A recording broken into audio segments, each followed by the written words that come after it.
I am an Australian. I think that allowing anyone to own guns is stupid. Reddit, why do so many Americans think otherwise? For everyone's sake, replace anyone in the op title with everyone. Sorry guys, I won't be replying to this post anymore. If I see someone with an opinion I haven't seen yet, I will respond. But I am starting to feel like a broken record, and I have studying to do. Thanks. Major edit, here's the deal. I have no idea about how it feels to live in a society with guns being normal. My apparent ignorance is probably due to the fact that, surprise, surprise, I am, in fact, ignorant. I did not post this to circle jerk. I posted this because I didn't understand. I am seriously disappointed, Reddit. I used to think you were open-minded and could handle one person stating their opinion, even if it was clearly an ignorant one. Next time you ask if we Australians ride kangaroos to school, I'll respond with a hearty fuck you faggot, you are an idiot, rather than a friendly response. Treat others as you would have others treat you.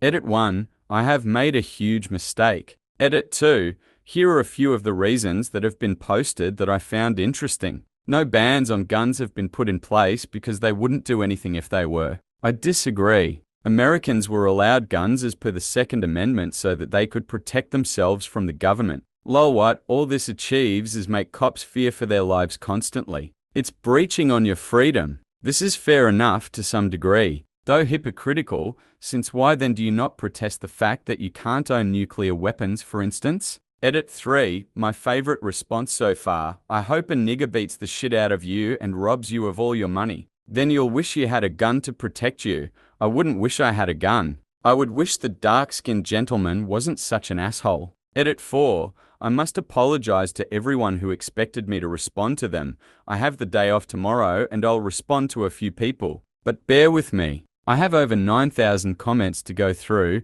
most of which are pretty damn abusive. It seems I've hit a bit of a sore spot. Oh. Edit 5, if there is one thing I'll never forget from this conversation, it's this. I'll feel much safer tucked up here in Australia with all the spiders and a bunch of snakes than in America. I give myself much higher chances of hiding from Reddit's death threats here than hiding behind some iron sights in the Uz. Good night, and see you in the morning. Some answers to common questions. How do you ban guns without causing revolution? You phase them out, just like we have done in Australia with cigarettes. First you ban them from public places, conceal and carry or whatever. Then you create a big gun tax. Then you stop them from being advertised in public. Then you crank out some very strict licensing laws to do with training. Then you're pretty much set. Only people with clean records, a good reason, and good training would be able to buy new ones. They could be phased out over a period of 10 to 15 years without too much trouble, IMO.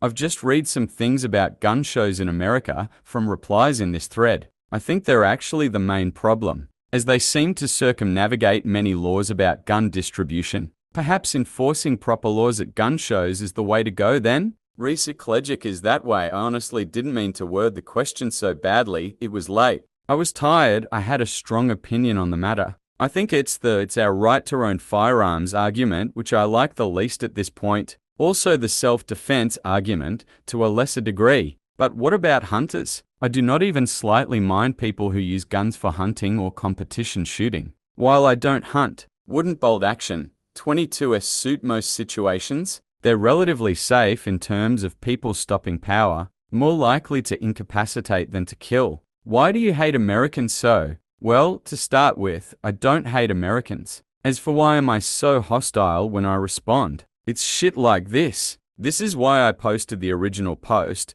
Let me preface this by saying I'm ignorant of American society. While I assumed that was obvious by my opening sentence, apparently I was wrong. I figured it was obvious to everyone that guns cause problems. Every time there has been a school shooting, it would not have happened if guns did not exist. Therefore, they cause problems. I am not saying all guns cause problems, and I am not saying guns are the only cause of those problems. It's just that to assume something like a gun is a saint and can only do good things, I think that's unreasonable. Therefore, I figured everyone thought guns cause at least minor problems. What I wanted was people who were pro-guns to explain why they were pro-guns. I didn't know why people would be pro-guns. I thought that it was stupid to have so many guns in society. Hence, I think that allowing everyone to own guns is stupid. I wanted people to convince me I wanted to be proven wrong. And I used provocative wording because I expected people to actually take notice and speak up for their beliefs.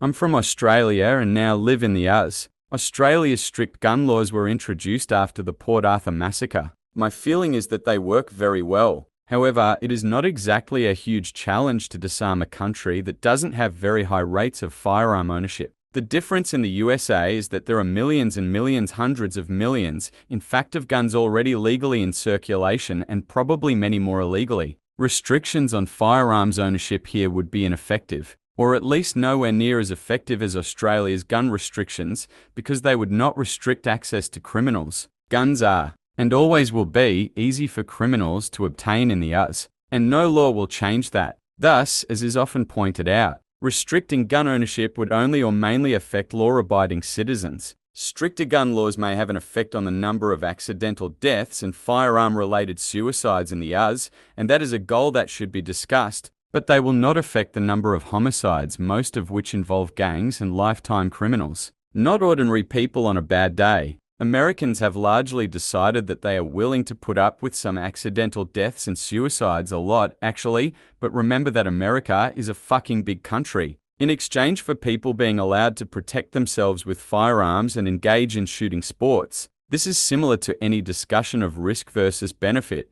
Many such decisions made in America reach different conclusions than Australia, e.g. It is really easy to get fireworks here, which I think is very cool, but is pretty unfamiliar coming from Australia, where I never saw fireworks growing up except at professional shows. It is not as crazy as they make it sound on TV. I live in Seattle, for example, and it really, truly, is no more dangerous or barely more than an Australian city, despite concealed carrying of firearms being allowed in the state of Washington with only a cursory background check. Most violence that does occur is gang-related. And if I do say so myself, Seattle gangsters are a bunch of wusses. We probably have a lower rate of violent crime in Seattle than Sydney or Melbourne, even. I need to look that up. Though Seattle is one of the safer American cities. So that's my argument. I don't disagree with restriction of gun laws in principle, but I always disagree with unproductive laws that cannot be effectively enforced and do not really achieve their goals. This informs my liberal attitude towards drugs, alcohol, and prostitution too. On these issues, the circumstances in different countries can demand different responses. In the US, many people argue correctly, in my opinion, that gun laws are more effective at restricting legal activities than at reducing violence. Clearly, in Australia, the situation was different, and the most appropriate law was successfully enacted. It is not as crazy as they make it sound on TV. I really want to highlight this. I made a Scottish friend, and he was constantly plying me with questions about what it's like living under the fear of being shot. I had to convince him that out here in the burbs, seeing a gun isn't that common. It's like they think we're living in an old NWA video or something. I was talking with someone on Reddit a while back who had the same impression of the US. To help put the real danger vs. perceived danger into perspective, I looked up some statistics and did some math. The mistake you're making is the incorrect belief that we have a high chance of being in a gunfight in the US. I just did the math. In 2007, there was a 0.02 chance for an American citizen to be intentionally shot. Not killed, shot. Trying to compare that to the stabbings in UK, but damn do they make it hard to find statistics. Why is everything specifically linked to young people, or only counted when it's fatal? Closest thing I've found to a number of intentional stabbings in a year was a reference to a publication called The Mirror printing that there were 130,000 stabbings in the Ukalis in 2005, and supposedly that doesn't count people under the age of 16. Why not? Anyways, if that source is correct, in 2005 you had a, drumroll, 21 chance of being stabbed in the UK. So you were 10 times more likely to get intentionally stabbed in the UK in 2005 than you were intentionally shot in the US in 2007. Stop all this nonsensical gunfights bullshit. It's simply not true. Edit, math adjusted. Used incorrectly. Stupid ferret. If sources are correct, ratio remains the same. I've been alive for nearly 36 years and have lived in northern NJ, Sopranos territory, Washington,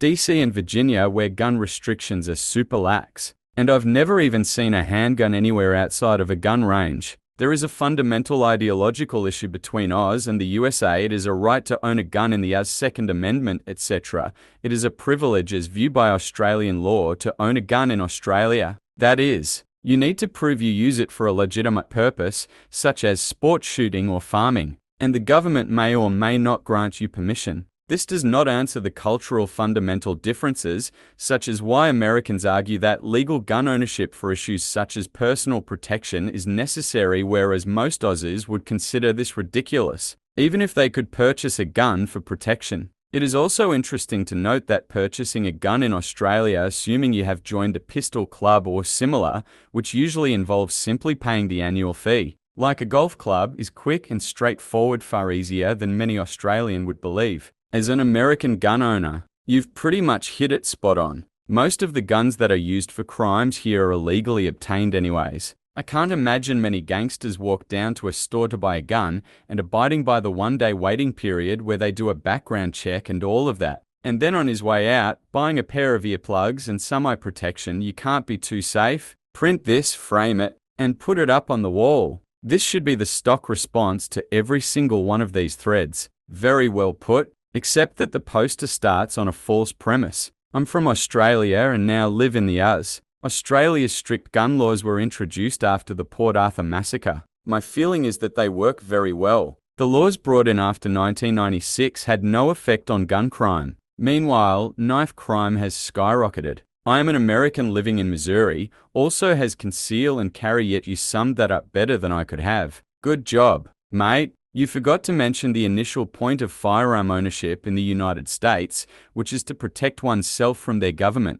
The strongest reason for the people to retain the right to keep and bear arms is, as a last resort, to protect themselves against tyranny and government. Thomas Jefferson. Search Jefferson. That wasn't said by him, although I like it. I'll go ahead and throw this out there, which is much more profound and actually attributable to him. God forbid we should ever be 20 years without such a rebellion. And what country can preserve its liberties, if its rulers are not warned from time to time that this people preserve the spirit of resistance? Let them take arms. The tree of liberty must be refreshed from time to time with the blood of patriots and tyrants. It is its natural manure. Thomas Jefferson. This guy is exactly right. It's like everyone here completely forgot that America used to be England until farmers with their guns said they wanted their own government. Maintaining gun ownership these days is a tribute to this past where these farmers, with minimal military training, rebelled against a foreign government. Because Americans rebelled to create the government, they deem us trustworthy enough to continue to own guns. That isn't to say there aren't people who shouldn't be removed from office. I learned a lot from this comment. Great job. This will probably be buried, but I feel the need to post it anyway. There are many people here from the UK, Australia, or various other gun-free utopias who say they have never had any need for a gun. I'm from Ireland originally and also lived in the UK before I moved to the US 10 years ago. I have been stabbed on 2 separate occasions. The first time I was stabbed in the stomach when I was 14 and living in Ireland, 5 minutes from my house, by another kid I knew. The second time was when I was 19 and living in the UK going to university. I was attacked by 3 guys and stabbed in the forehead. I was lucky. The blade hit the far left side of my forehead, and instead of penetrating my skull, it slid along the side of my skull under my scalp. Before he was able to stab me again, I was able to drop the guy holding the knife with a punch and run away. They chased me, and knowing the area, I ran right by a nearby police station,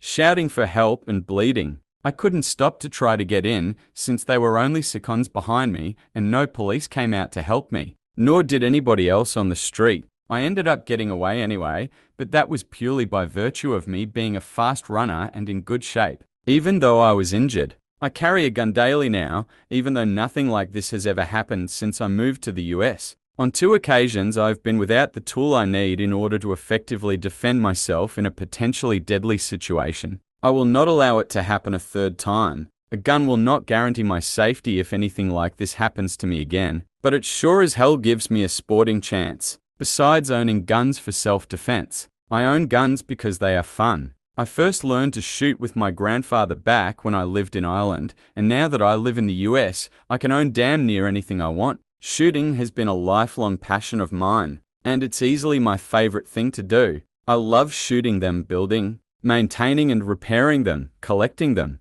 learning the history behind them, and loading my own ammo. I was told by an American the reason the amendment that allowed the ownership of guns was to protect the people from the government if they became too powerful, and we Australians had our guns taken away from us. Well put. With one exception, the Second Amendment didn't allow the natural right to bear arms. It just codified its protection. The right of the people to keep and bear arms shall not be infringed. Okay, I live in Norway. We have one of the highest rates of gun ownership and one of the lowest crime murder rates in the world. Anyone interested in how this is possible? Too damn cold to go out and murder anyone? It probably has to do with Norway's more homogeneous society, high standard of living, and wealth equality. The Astas have a high murder rate, but it usually isn't your average Joe Schmo going out and killing someone for a stupid reason just because he has a gun on him. A very large portion of the gun violence in the US is due to crime organizations killing each other, mafia, gangs, the cartels. There is also a great divide in wealth inequality among many populations, which often leads to crime and then violence. Not to burst your bubble, but Norway is 11th. You have 31.3 guns per 100 people. By comparison, the US has 88.8. Source, and internationally, there's no correlation between gun ownership and crime rates. Fellow Australian, the ownership of guns in Australia is not illegal and is necessary for many Australians. Try putting down a cow dying of snakebite without a gun. Australia has restrictions on the type of guns a person is legally allowed to own. That is the difference between Australia and the US. As an Australian with multiple guns rifles in his room, my room used to be a garage, so there is plenty of room for a gun safe. It's not like they are sitting on the desk or something. I think our system is good. It's not as simple as walking to the store and picking one. You actually have to get a license and keep them in a lock safe. And in order to get a license, you have to have training and not have a criminal history or clear for 10 years anyway. Plus, a genuine reason for having a gun and self-defense isn't a genuine reason. There are background checks for buying weapons in even the most liberal of gun states in the US. Liberal may not be the best term to use. Just because it's political meaning liberals are for gun control, hence background checks, and literal meaning liberal laws would mean fewer gun regulations are very different. Ironic that liberal politics are not always literally liberal. I'm not trying to make a statement here. There are also conservative stances that are not always literally conservative. The gun issue again. As an Australian, I approve of this logic and rational policy concerning weaponry, and self-defense isn't a genuine reason. As an American, I can't comprehend how this is rational policy. Also have to have a place to shoot them. In the US, the restrictions on most types of guns is a state-level thing. In AZ, I can own a semi-auto assault rifle without a permit. In CA, I can't. Q, what is the difference between a semi-auto rifle and a semi-auto assault rifle? A, absolutely nothing. They function the same, shoot the same bullet at the same velocity in the same amount of time in the exact same way. The term assault was created to promote fear of a weapon that is very rarely actually used to commit a crime in the US. The most commonly used gun in crimes is a revolver, a gun that by definition cannot be high capacity. What type of gun is missing from that list of top 10? Any kind of rifle. Also, please note the lack of Glocks. Who knew? Criminals don't use expensive guns. That makes a lot of sense to me. Yet, most gun laws pushed don't affect the types of guns most commonly used in crime. They go after the scary guns, whose most common use is putting holes in cans of soda and such at the range. Yep, California just had to outlaw 50 CAL rifles. You know, the ones that cost 5-8,000. When they did that, Barrett stopped selling their rifles to any CA government agency. Did they? Didn't know that. That's pretty awesome of Barrett. Barrett cannot legally sell any of its products to lawbreakers. Therefore, since California's passing of AB 50, the state is not in compliance with the US Constitution's 2nd and 14th Amendments, and we will not sell nor service any of our products to any government agency of the state of California. He refers to them as lawbreakers because the law in question as written is pretty much unconstitutional in his opinion. Who the hell is going to kill someone with a 50 CAL rifle? Do you bring along a sniper spotter into the alley too? Not to mention at least $5 a bullet. They also don't use guns 2 feet long, they stick to the handguns. A revolver is a great choice. They don't drop shell casings. And yet, Very few of the gun laws passed affect this firearm. They are mostly targeted at assault rifles. I think most gun laws are kind of unconstitutional. I don't even own a gun, but I thought the reason we were allowed to have them is to maintain a well-regulated militia. Being necessary to the security of a free state, I'm pretty sure the security of a free state also includes being free from the tyranny of an oppressive government. Therefore, it would be not only our right, but our duty to be prepared to defend our freedoms. I really don't know though. At the same time, I don't want just any lunatic running around with a grenade launcher. Maybe take out 1 year of shop class in 8th grade and replace it with gun class. I guess I don't have a legitimate solution to this complex issue. I do know that when you absolutely, positively have to kill every motherfucker in the room, there is no substitute to the AK-47. Sam Jackson wouldn't lie to me. He's a Jedi. Agreed, you can't organize a militia if there are no firearms for them. So logically, they must possess their own firearms. You left out the more important operative clause of the Second Amendment. Imagine if you read this: city buses are necessary to travel in big cities. The right to travel freely shall not be infringed. Just out of curiosity, I Google high-capacity handgun. The difference is not that there are restrictions on gun types. The difference is the types of restrictions.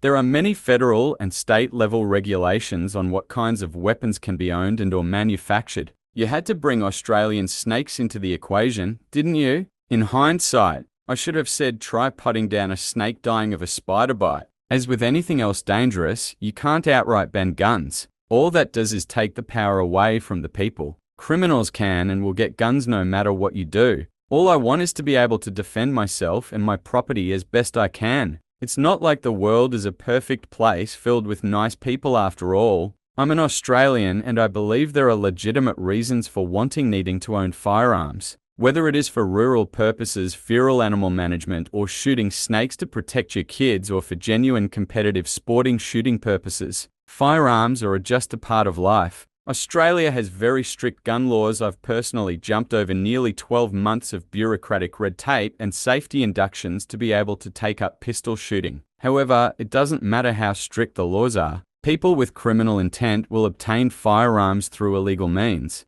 Also Australian here, and I agree with you. The laws are strict, but we don't have nearly as many gun-related murders as other countries with lazy gun laws. Although, as far as red tape goes, try getting a pistol for competition shooting onto an airplane, even when you phone them a month in advance. Good Lord. Some people are unnecessarily scared of unloaded weapons that are in pieces in a locked container in a cargo hold. Fuck. Heck, in the US, some people pack and declare firearms when traveling simply to ensure their luggage arrives at the destination on time, undamaged, and without TSA goons breaking into and stealing their stuff. Nobody on the security or airline side wants to have to report that they lost a firearm. It's easy. 2. All you need is an athletic starter pistol. Under TSA guidelines, those must be treated as real guns. Sorry, mate. You're in for a full shitstorm on this one. That almost feels like his intent. From the phrasing of the question, it appears he wanted to provoke the overzealous gun nuts into screaming BS so he could feel better about his own view.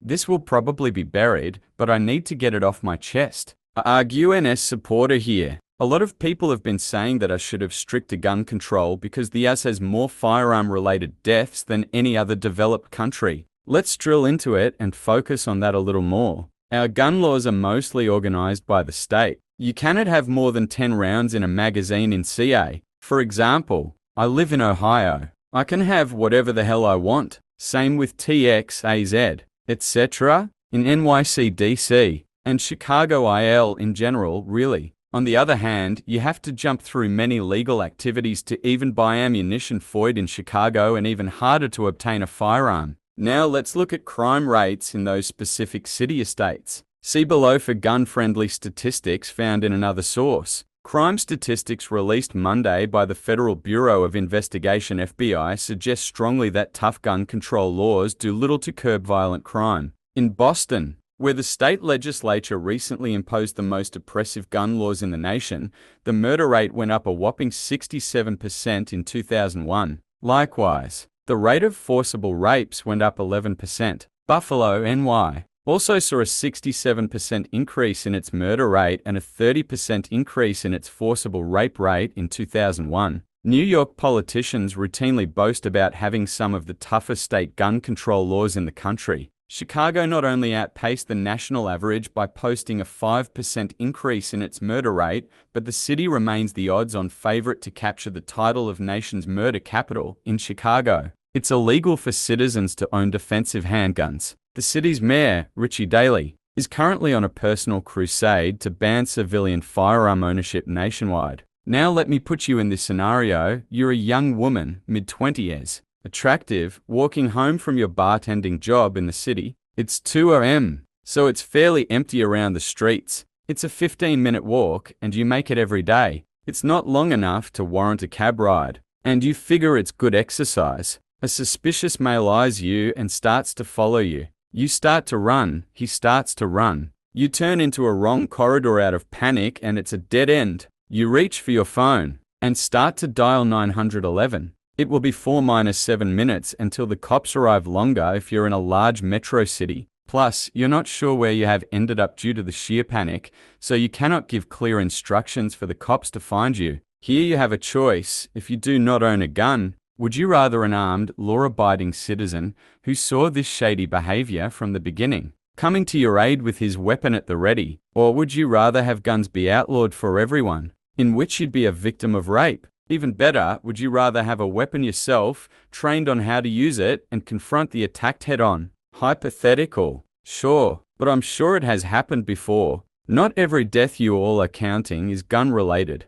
In fact, knives are much more dangerous from a distance of about 710 YD and closer. Believe it or not, a knife slash is more lethal than a gunshot wound. All else provided equal. Plus, knives are more widely available, can be concealed easier, and makes no noise. So should we ban knives? No, we need them to cook, to make art, etc. Let's look at another example. According to NHTSA, there were 37,100 for deaths by vehicle, averaged between 1994 and 2009. According to Wikipedia, the USA has a 10.41 firearms-related death rate per 100,000. And given our current population of 311 million, there's an average of about 32.0 deaths per firearm-related deaths from 2004 to 2006. Plus, you cannot claim you killed someone in a vehicle due to self-defense, but you can claim that in the gun statistic, which is not broken down even more.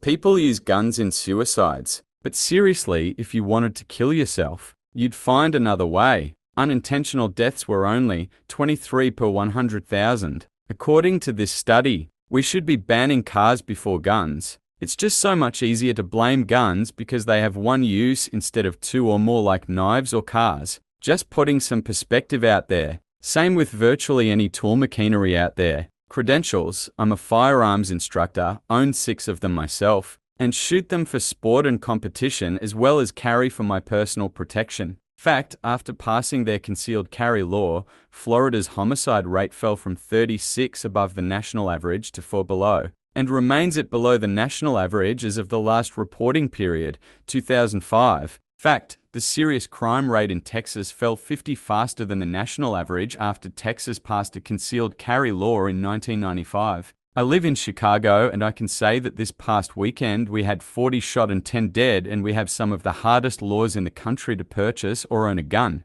We're in the only state without a concealed carry law, and Chicago's murder rate for a weekend usually looks like a bad day in Baghdad. I've never been shot, but I've been shot at and around, seen huge amounts of blood on the sidewalk, and heard stories of my local corner store behind held up. Gun laws don't work on people who don't care about the law in the first place. American here. I assume from the way you talk about guns that what you're really asking about is handguns. Most countries out there allow private citizens to possess shotguns and varmint-hunting rifles, so we'll just talk about handguns. Put simply, firearms are force equalizers. No matter how strong, fast, or otherwise armed someone may be, if I have a gun and a nominal amount of training, I can make myself as much or more dangerous to them as they are to me. The main reason that most people carry handguns is for personal protection against an attacker. Having a gun is obviously a good thing for you if you find yourself in a confrontation.